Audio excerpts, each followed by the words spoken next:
911, where is your emergency? I'm on North 225 West Road. There's a body hanging off the bridge, no head. There's a car coming. You okay? There's a dead body. That's a deer. Are you sure? Yeah. But I'll back up and I'll check. I'm on the phone with the cops now.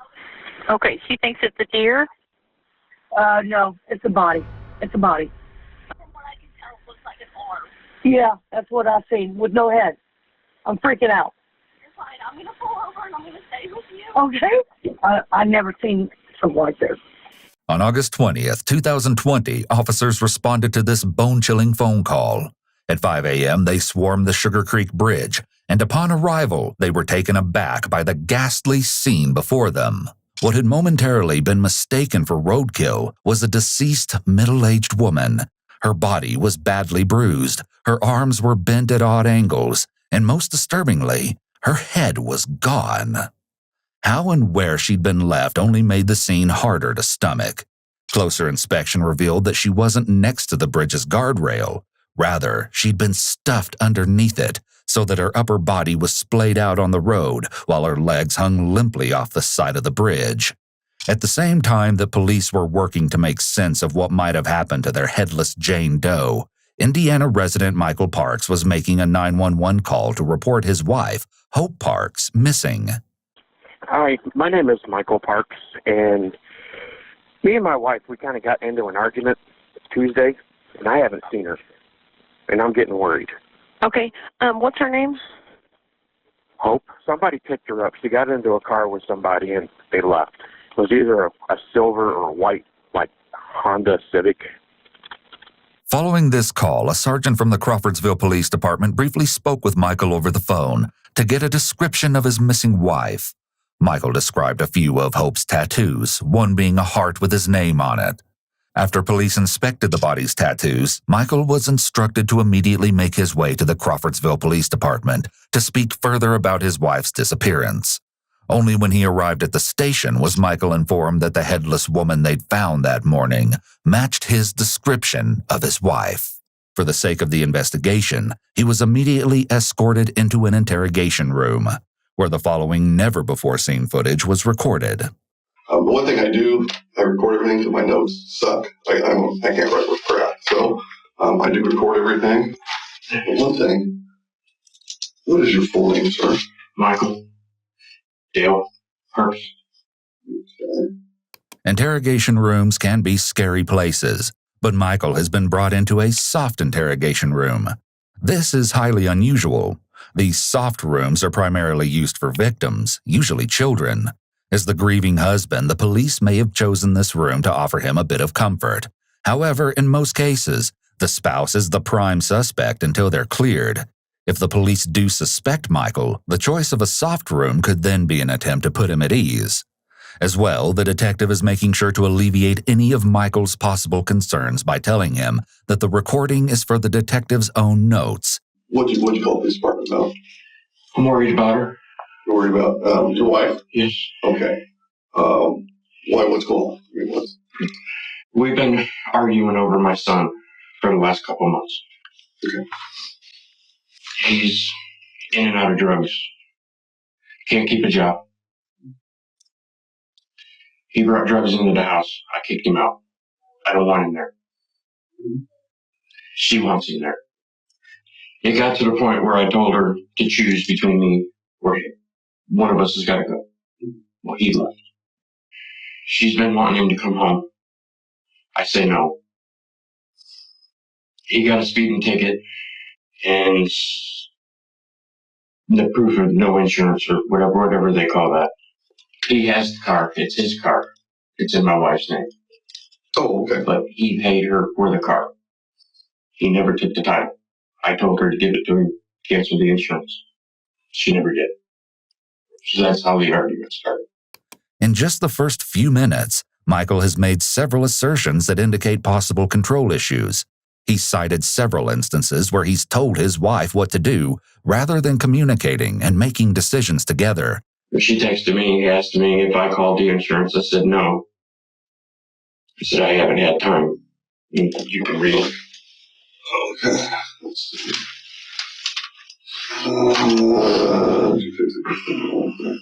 Notice how Michael rubs his face after handing his phone to the detective, then proceeds to partially cover his mouth with his hand, keeping it there for the next couple minutes. Michael is also covering his genitals here. This is a common barrier used by men when they feel threatened or stressed. These gestures convey anxiety and uneasiness, not unusual for someone who's just lost their spouse. However, hiding the face is also typical of someone who might be trying to hide something else. Your son has some drug issues or anything? Does your wife have any alcohol or drug issues? No. Is there anything that... No. She's very controlling. Michael's answer here is completely irrelevant to the question. Instead of simply responding with information about Hope's substance abuse, he goes into a rather sudden and impertinent spiel about how controlling she is. So far, Michael has taken almost every chance to speak negatively of his wife, even if it wasn't warranted. As far She's as very clean. Self-control or controlling on everybody? Controlling on everybody. Okay. Which I'm used to it. They don't bother me. Yeah, for 25 years, you find your niche. I mean, I've gotten used to it. I take medication. I do have anger issues, but I take medication for it. But I've never done anything. Michael continues to divulge information that wasn't asked for. The fact that he has anger issues, which he takes medication for, clues detectives in on Michael's capacity to become violent. He then feels it necessary to include that he's never done anything violent to his wife. What Michael is doing here is oversharing, or volunteering unnecessary and excessive amounts of information. Oversharing is, more often than not, a nervous attempt to convince others that one is being open and honest. However, as you can see here, it often has the opposite effect. It's entirely possible that Michael could be oversharing to alleviate anxiety, as some people tend to do. Okay. So nothing controlled substance, no Xanax or anything like that. Okay. Now, and granted, it's what all families do as well, especially if you're arguing over a kid and stuff. I want to hurt him. I hate to say this and have it on recording, but I do. I want to hurt him. That's why he had to go. Michael doesn't even let the detective finish his question before he goes off on another tangent. This time, he derails the conversation to the topic of his son, John. Admitting to something less egregious in order to appear completely transparent is a common tactic used to gain the trust of others. Would she confide in him or your daughter? Yes. Or him. Okay. Me and my daughter are real close. Her and John are real close. She'll do anything for her, which that's what makes me mad. Michael clearly possesses a considerable level of bitterness toward his wife concerning how much she dotes on their son. Not only that, but up to this point, Michael has centered the entire interrogation around how toxic he believes his wife and son are, painting John as the problem and his wife as an out-of-control enabler. If he did have something to do with what happened to Hope, he's just established a clear motive for himself. When she left, you started getting in the car, right? Did you happen to see the driver at all? Couldn't tell, male, female, anything? Frankly, Michael seems much more concerned about their intermarital issues than he does about the fact that his wife might have been found dead just that morning. Has she ever been known to kind of step outside the marriage at all? No. Is there nothing? No. Nobody from her past that she could run to? We used to live in Illinois. Me and my daughter talked about that. I said, if anything, it's my daughter. I haven't told her yet. Well, and we're still, they're still doing some stuff somewhere else. So that's why we're just talking to you to get information. And I actually don't even know what all the officers told you. I'm just trying to get he just overall picture. Told me that the tattoos that I described to him, which I do have pictures of them, the tattoos matched the description. You said earlier you were going to give her till Friday. What made you decide to go ahead and call today? My emotions. I'm very worried. I'm very worried about her. I miss her. In addition to stuttering throughout his answer, Michael appears to break eye contact with the detective for a moment and looks directly at the camera. He seems uncertain in what he's saying. We may have found her. So we're still looking into that.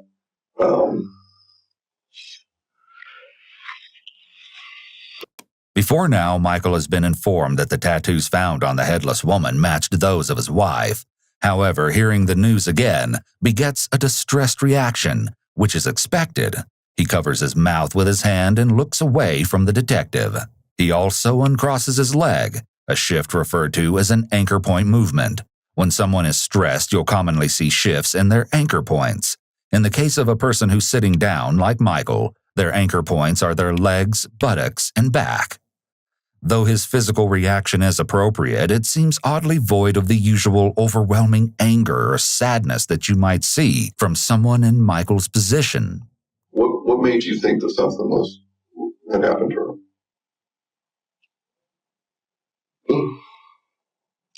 I think it's just stress. I didn't think anything happened to her. She's just worried. I wanted to know where she was. This question is at first met with silence from Michael, perhaps because it requires him to go into detail about how he feels about his wife's disappearance. He seems uncomfortable and exasperated, but he proceeds to mumble an answer from behind his hand. He's going to go over a couple papers with you as far as the consent and just consent to search your house and the car, because there's some things we need to find out about her. Because like I said, I don't know her, I don't know you, because we need to find out how she got search her car. Yeah, but I'll go ahead and let him fill that paperwork out. I'll step outside and I'll try to get some more information. Michael's body language is very important here. At the mention of needing to search their home and car, Michael begins to noticeably fidget. He rubs his face and his leg begins to shake, though he seems to catch it and get himself back under control. Michael is then left alone in the interrogation room for the next few minutes. He changes positions and fidgets quite frequently. At one point, he even puts his head in his hands. These gestures signify stress and uneasiness.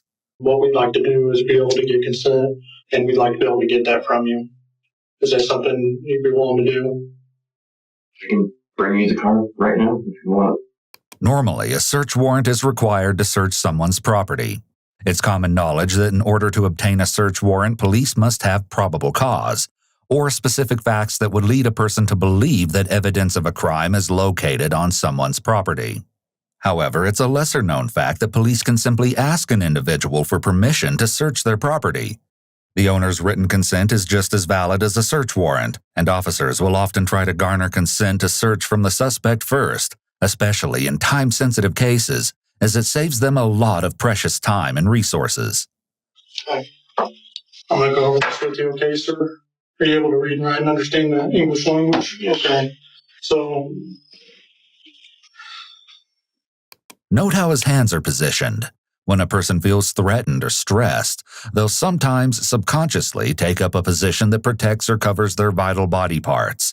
Given the circumstances, he has plenty of reason to be anxious that could have nothing to do with guilt. He might simply be displeased with the idea of strangers rummaging through and taking things that belong to his possibly deceased wife. Shakes. Would you like a bottle of water or anything? Okay. Also, Michael's shakes are likely spurred on by intense levels of anxiety and shock that he's experiencing. Shaking is a common physical reaction to bad news. During this break in the interview, CPD officers made a beeline for Michael's residence to execute their search. They scanned the exterior of the property before thoroughly searching the inside of the Parks home for any clues as to where Hope might have gone on the night that she disappeared. What they would find in and around the Parks property would only raise more questions about Hope's disappearance. Questions that detectives hope Michael can answer for them. Following the break, detectives bring Michael back into the interrogation room in hopes that he may shed some light on their unexpected findings. Do you know of anybody that would want to hurt her?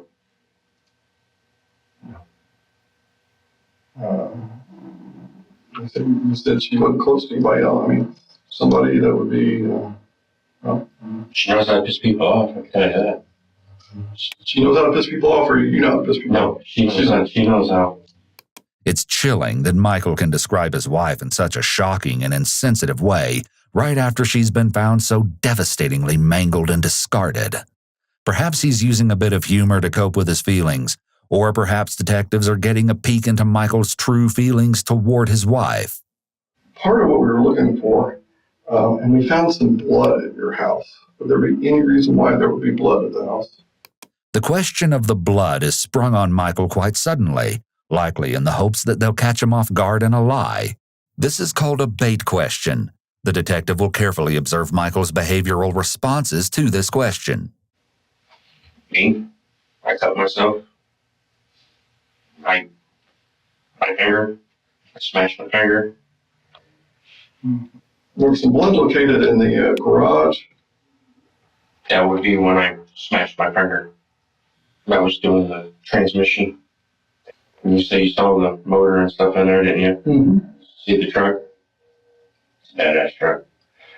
The remark about his truck seems completely inappropriate given the circumstances. However, it's not uncommon for someone who's experiencing high levels of uneasiness to make out-of-place comments in a subconscious attempt to escape the situation. So this is kind of where you need to kind of step up to the plate and tell us what happened. It was at your house that something happened to her. Not with me. There was nobody else that could have been. I don't know what to tell you. Michael simply shrugs off the detective's theory that he somehow took part in his wife's murder.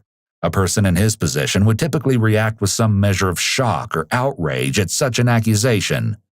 Michael, on the other hand, doesn't even seem interested in what they found inside his home or what the findings could possibly mean. Saying I did something? Yeah. And we're just trying to figure out, I mean, obviously, you're not a bad person. You've got 2 kids with her. You've lived a long life with her. This is a strategically placed pacifier since, if Michael becomes too upset, he might close himself off or request a lawyer. This would immediately end the interview. It's in the detective's best interest to keep Michael open and willing to answer questions. I didn't do anything. I swear to God, I did not do anything. Swearing to God serves a similar function as a qualifier here. It's used as an attempt to add credibility to a statement that's otherwise hard to believe. This is called bolstering. Well, part of it is, like I said, we went through the whole house. We found everything. The detective is intentionally being vague about what investigators found at Michael's home in order to gauge Michael's reaction before the big reveal. What's everything? Her. The rest of her. Okay. So What? her head. You know, we found everything.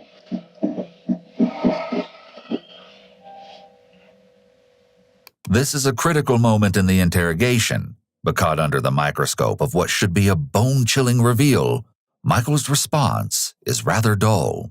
There's no immediate reaction, and the reaction he does give seems to be one of exasperation rather than shock or concern. He exhales deeply, leans back, and, most notably, he covers his face once again, a move we've come to recognize as a possible attempt to hide something that the face might give away. Hope's head is perhaps the most incriminating thing that officers found inside the home. However, that's not all they found. An exterior search of the property yielded several blood smears and stains on the gravel in front of the garage door, in the grass next to their back patio, on the wood floor of the patio itself, as well as on the ramp that leads up to the patio. Blood smears as well as bloody footprints were found inside the garage. A bullet casing was also found in the grass near the patio. The interior of the home was reportedly very clean and well kept. That is, until officers got to the basement. Spots of blood were visible on the steps leading down into the foreboding cellar. Continuing down the stairs, it became apparent that there were drag marks in the shallow layer of dirt that covered the concrete basement floor. Large bloody zip ties and torn pieces of plastic were also found in several locations around the basement. Down there, among the dust and discarded equipment, officers made the most unsettling discovery of the investigation: Hope's severed head. It had been wrapped in plastic shopping bags placed in a shallow hole in the floor and covered in dirt and debris, hidden by a pile of flex ducts that had been arranged on top of the grave. Circumstantial evidence makes it apparent to everyone present that Michael had something to do with his wife's murder. However, there's not yet any physical proof that he is the one that hurt Hope. So, and obviously you're not a bad person. You've provided for your family. You've done. So what happened? What snapped? Here, the detective is suggesting a lighter version of events, that Michael simply snapped under the pressure of his controlling wife. This version paints him as a generally good person, maybe even as a victim himself. However, if Michael were to go along with this reasoning, he'd still be admitting to killing his wife. I know what you're thinking, but no, it wasn't me. I'm sorry. Who else could be? Talk to my son. Michael has gone out of his way to paint his son in a negative light. Now he's finally come out and said what he seems to have been implying. He claims that his son John is likely responsible for Hope's death. I've told you we've had people come to the house. Mm-hmm. My neighbors know about it. Yeah, I've talked to him quite a bit today. But part of it too, you're telling your son, if he's screwing up, you need to step up to the plate. And if you screwed up, you need to step up to the plate. Yes, I understand. There's nobody that's going to hurt your wife like you would hurt her. And that's what happened to her. It wasn't me. No. Before Michael denies involvement this time, we catch a brief moment of hesitation, as if he's thinking about something before he seems to snap back. He then makes several sudden movements. He shifts his legs, buttocks, and back, all three anchor points that we discussed earlier. Michael's denial is rather weak, using one-word answers and looking away. An innocent person would be forceful and adamant with their denial when being accused of murdering their wife. He's likely reflecting on his decisions up until this point and weighing his options. Next person I need to talk to is your daughter. And I'm going to have to explain. Talk to my daughter. We'll have a seat, sir.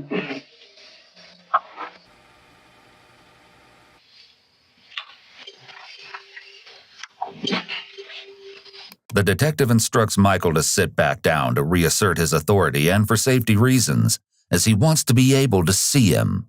Michael's resolve is visibly wearing down under the pressure. Pacing is notoriously a nervous act, an effort to release nervous energy and ease mounting tension. Something happened to her that night, and something happened to her at your house. You were the only one there at your house that night.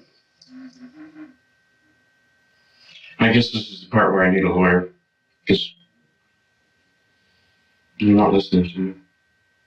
To invoke one's right to an attorney, the suspect should unequivocally declare that they want to speak to an attorney. However, if the suspect gives a more ambiguous remark about obtaining counsel, most courts require the interrogator to inquire further to clarify their desire.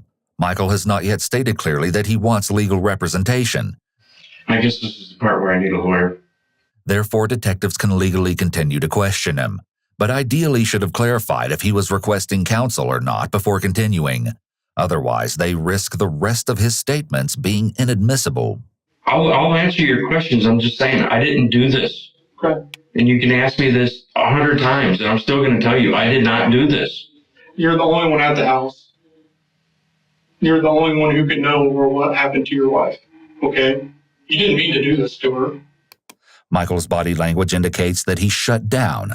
The protective position of his arms across his body is a self-soothing behavior that indicates that he's closing himself off from the situation, likely due to sheer discomfort and stress. So we're trying to ask you, how did she lose parts of her body in your house? No clue. You have a clue. No, I do not. Yeah. There's nowhere else for us to look. There's nowhere else for us to go. There's nobody else to talk to about this. But All right, I want a lawyer. And just like that, the interview is over. This time, Michael has clearly communicated his desire to speak to a lawyer. The detectives are no longer allowed to ask him any more questions. Say so I can smoke. No, it's bad if I have to help you. Over the next 10 minutes, Michael attempts to make conversation with the detective who's no longer inclined to speak with him, since the detective can't question him any further. After the detective refuses to allow Michael another smoke break, Michael gets up and begins to anxiously pace the room once more. When he sits back down, he sits on the side of the couch that's the farthest from the detective. This clearly communicates his desire to escape the situation as soon as possible. Finally, the silence is broken by a police officer who has come to put Michael in handcuffs. His hopes of removing himself from the situation are dashed. You guys got this all wrong. Can't talk to you anymore, but Michael makes one last plea of innocence, but detectives are no longer feeding into it. He's escorted to a holding cell by a pair of armed police officers. However, this isn't the last that detectives will hear from Michael. Over the next few days, officers continue to investigate the Parks' home and cars, follow up on potential leads, and speak to the couple's friends and family members. Detectives have lost hope of getting any valuable information out of Michael. That is until 4 days later, when he unexpectedly requests to speak to detectives again without a lawyer present. Hey there, Mr. Parks. Sure you remember me from the other day? Yes, sir. Okay. This interview takes place the following Monday. It was Tuesday. I got off work early at 3:30. I was home by 4:15. Kids came over. Like I said, that was not a lie. We were arguing, like I said, over my son. I was on the back porch after everybody left. I was going to shoot a groundhog. I had groundhogs in the backyard. I knew it. My neighbor does. He never came back. I went to discharge the gun. I shot 3 rounds into the tree. I went in the house. I was going to clean the gun. I sat at the kitchen table. It went off. There was still 1 round in it. She hit the floor. She was fixing dinner, and I panicked. I just flat out panicked. I didn't know what to do. In the state of Indiana, accidentally killing someone doesn't make a person guilty of murder.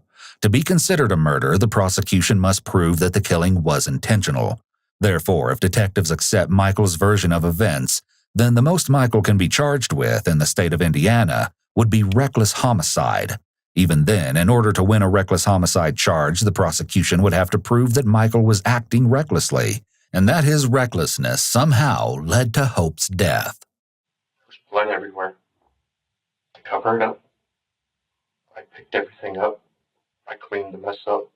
I put it in the garbage. Everything else is just kind of a blur. If Hope's death was an honest accident, it doesn't make logical sense that he would try to cover it up. Typically, when someone has accidentally hurt another, especially someone they love, their first move would be to call for help or to take some action to try to save their life. Michael, on the other hand, didn't even try to correct his supposed mistake. To make matters worse for detectives, Michael's story not only features unlikely details, but also missing details or blurs that detectives have to uncover. His recount is seeming more unreliable as it unfolds. what do you do after that? I sat there and I cried.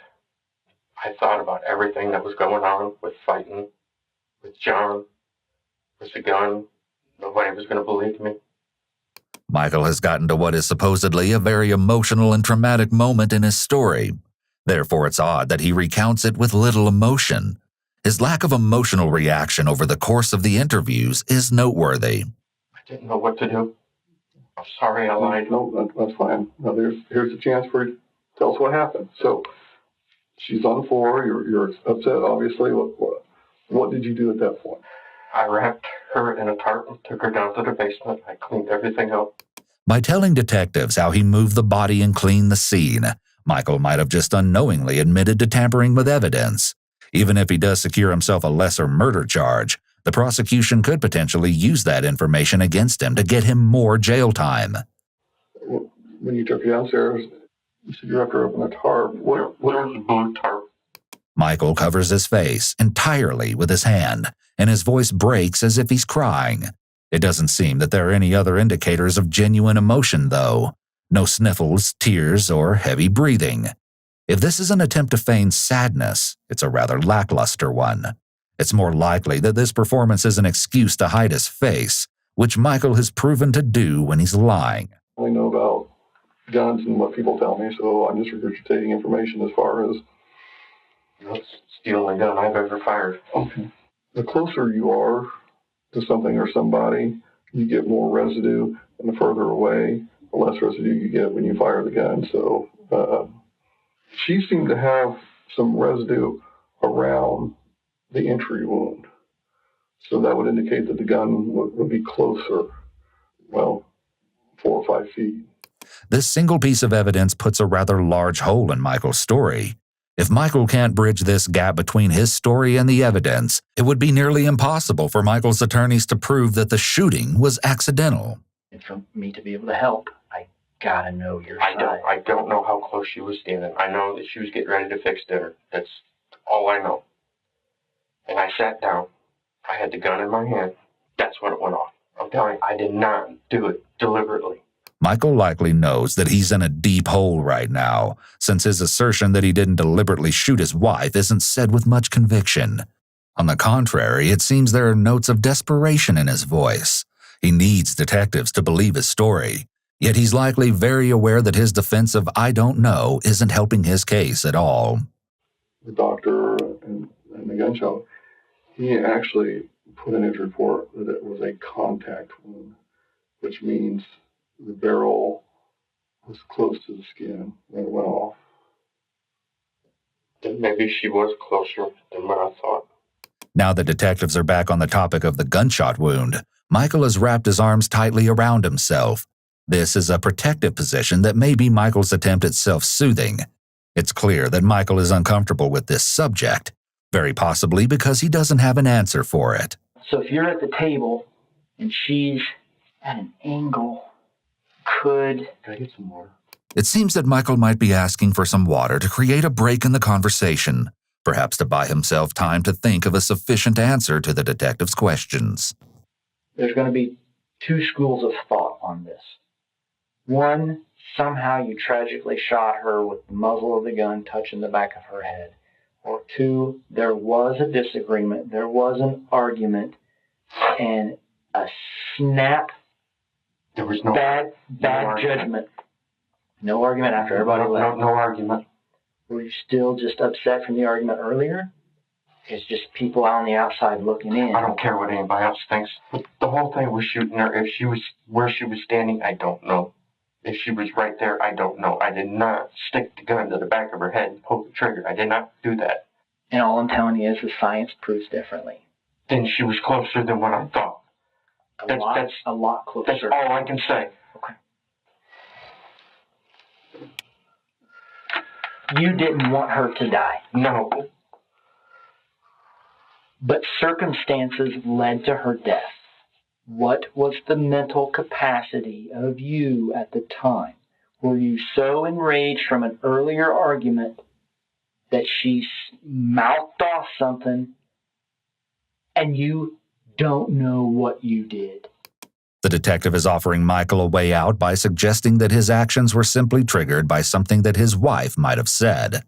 This shifts some of the blame onto his wife, which may make it easier for Michael to admit his part in what happened. Kind of a Tasmanian devil kind of event after she's on the ground. You lost it. And it's okay to tell me that because that shows emotion. And before he came in, that was the one thing that I was trying to figure out what happened. The hamburger, if she's down here. I think I'm the one that knocked it off the stove. Can you tell us what's going on when that hamburger gets knocked off the stove? Yeah, I think I called myself an idiot. The you do? By recalling what specific words he used at the time, he might be trying to draw attention away from what actually caused the hamburger to be knocked off the stove, such as a fight or struggle. Ever been a problem with that rifle's trigger and going off when you didn't want it to, or? Nothing I know of, no. I didn't even have it that long. Okay. Maybe a week and a half. The fact that Michael had only been in possession of the rifle for such a short period of time could be used as evidence against him in court. The prosecution could make the case that it was reckless of Michael to be wielding a loaded firearm that he wasn't familiar with indoors, especially next to a family member. The detective begins questioning Michael about the details related to dismembering his wife. I mean, she's got, none of us are young anymore, so I mean, your skin doesn't stay like it should. So each drag, did like just the muscle and the skin go with it? I don't even remember doing I it. don't remember that part. Yeah. And that's the brain again, trying to protect you from typically the goriest, most traumatic parts. Another benefit of Michael's selective memory defense is that he doesn't have to disclose the gory details of what it was like to cut off his wife's head. He could be under the impression that giving those details would only serve to make him appear more like a cold-blooded killer. There is no way that the gunshot happened the way you're presenting it. So this is the time. It's like I said, I don't remember exactly how it happened. I'm telling you, I did not do it on purpose. Didn't kill her on purpose or didn't shoot her on purpose? I didn't shoot her on purpose. The detective's question implies that Michael might have intended to shoot Hope without intending to actually kill her. However, under Indiana law, this is actually somewhat of a false dichotomy. Murder in Indiana is classified as any killing done purposefully or knowingly.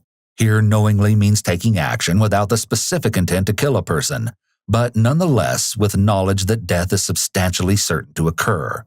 Since the evidence from Hope's autopsy proves that Michael shot his wife at point-blank range, even if he didn't exactly intend to kill her, Michael could still be convicted of murder simply because he was knowledgeable that such an action would almost certainly result in her death. It just happened.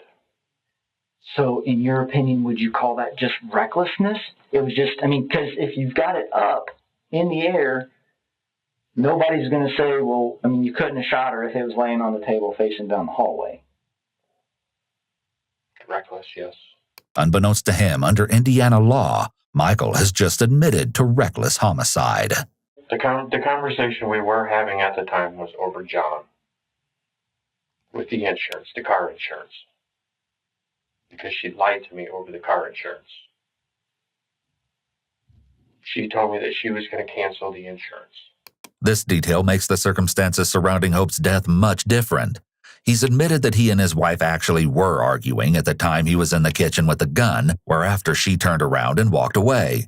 This version of events shows an obvious motive and opportunity for Michael to shoot her in the back of the head. It makes you wonder what else Michael has lied about thus far. Are you a fist-pounding kind of guy when you're mad? You're like, damn it, woman, just do what I'm asking you to do. And the gun was in your hand, unfortunately, at that time. Squeeze reflex? Yes. I don't remember everything. But what you said makes sense. Like I said, that it was not intentional. Michael seems to finally be resigning himself to some explanation of how he shot Hope, probably after realizing that detectives weren't going to back down until his story matched the evidence. I just want to know why. Because that's the same thing you're going to want to know. Same thing your daughter wants to know.